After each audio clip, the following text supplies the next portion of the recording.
So in this video, I'll be showing us how to make a simple bar soap. I just filtered my oil. Please, it's very, very important to filter your oil, as you can see. Okay, to avoid all these particles inside your soap. These are my additives. That's my soda ash, my sulfate, and my calcium carbonate.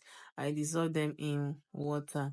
Okay, and now this is my lye solution. That's my caustic soda dissolved in water. Remember, always add caustic to your water first.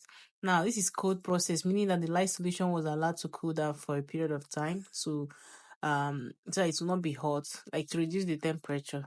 This is cold process soap making. So I just added my lye solution to my oil and I blended, and you can see the smoother creamy texture of the soap batter. So this is called a trace. Okay, this is called a trace. This texture now when your soap is like pap, called a trace.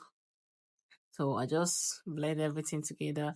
I'll add my additive. This a profit recipe, right? You can see that I made this of little quantities of oil, and like my oil measurements and my water measurements are the same.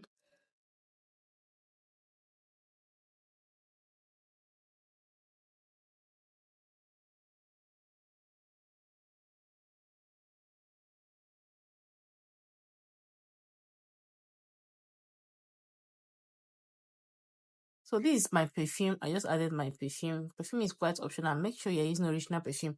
If your perfume is not original, it might separate your soap when you add it at this level. So always add your oil, your perfume to your oil.